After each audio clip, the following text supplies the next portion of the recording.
standing to emphasize this point. My dear, if you're going to be a future parent, plan. If this is the man that is going to be the father of your children, make some research about him. Find out, how is this man standing spiritually? Can you connect in the spiritual world?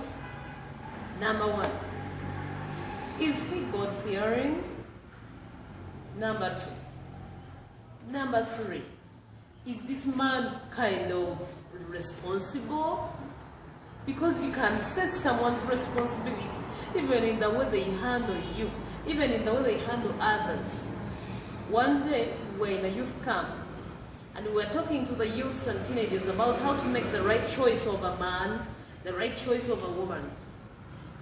And one person, one of the apostles, Apostle Alex Mitala, gave an example. He said that if you find a brother in church and a sister is carrying a big table in church, and this brother cannot even help, but is just looking on like this, then you know that kind of man has no heart for helping. So if someone gives a very rough testimony, brethren, praise the Lord, I was moving, coming to fellowship, and then I met a cow, and the cow was blocking my way. Thank God, I fought with the cow. I beat the cow and hit it until it even got a wound. You ask yourself, if this person can get angry to that extent at beating an animal to that level of having a wound, and he's testifying and proud about it, how will he beat a human being if I annoy him one day? Some people have high anger. Some people can do anything. Like, you can sense. But these are just minor examples that you can sense someone's responsibility from the way they handle you, the way they handle even others. Because with us sisters, when someone proposes to you, it doesn't stop with you. You go and ask a friend, you know what, brother so-and-so proposed to me. And when he said, I want to marry you, I did not give him back an answer. And this other sister whom you left some time back, you proposed and dropped her. And this time around, you're very serious. You want to take up a relationship with this other new sister. And the sister is asking another sister whether, I hope you get me, whether you are good enough for her. You know the recommendation this other friend is going to give her. She's going to say, what? Don't even risk. You know what happened to me? He came to me, proposed to me, and dropped me immediately. That is not a responsible guy.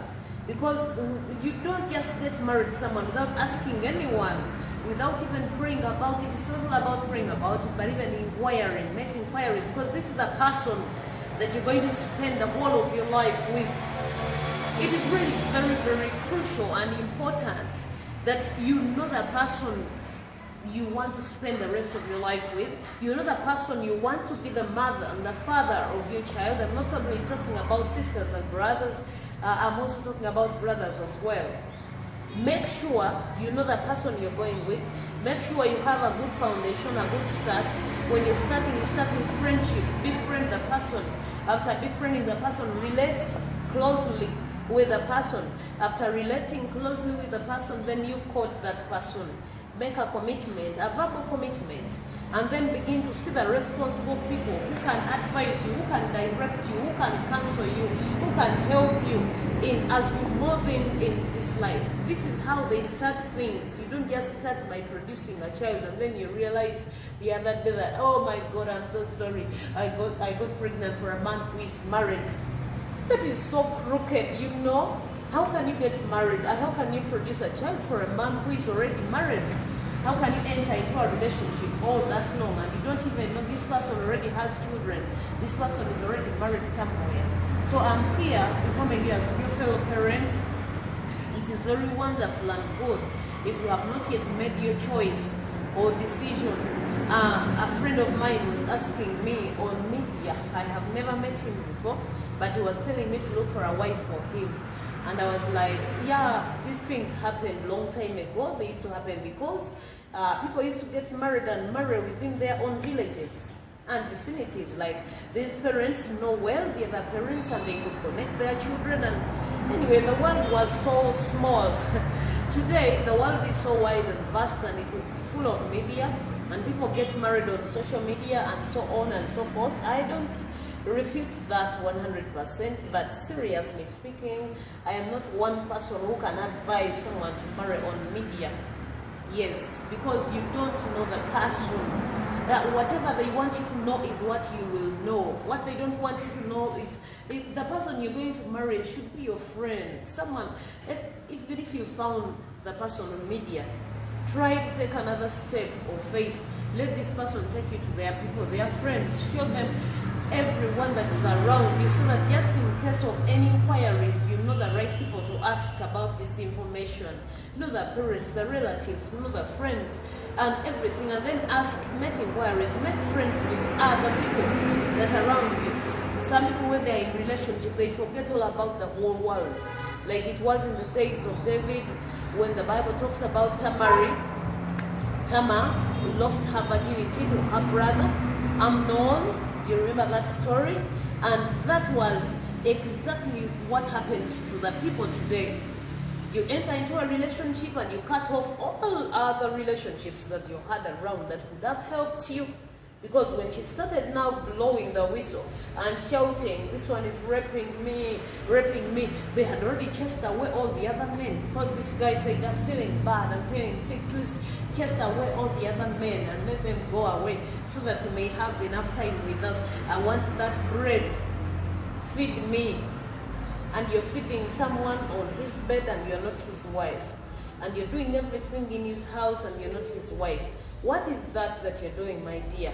Are you starting really good? Are you really doing a good foundation? I'm talking about planning. Sit down and plan with the person that you want to stay the rest of your life with. This is going to help you to raise a good, God-fearing generation. A generation of children who have a background that they do not fear to talk about. Many of us fear to talk about our foundations. We fear to talk about our generation, where we came from. We say ebintu bizibu in our language, in one of our languages in Uganda. We say ebintu bizibu, meaning things are complicated. When they ask you, who is your father? Who is your mother? You say things are complicated. You know, how can you complicate someone's life? They don't know their name, they don't know their origin, they don't know where they come from, they can't connect between father and mother. They have grown up in such a way that it's very complicated and disorganized. I pray, this is my prayer, darling, that the Lord will touch you and you will have a good, great foundation. Thank you very much for coming to my channel. Please don't forget to subscribe, tap the notification bell, comment. Let's meet in our next episode. Thank you for giving me your time. Stay tuned.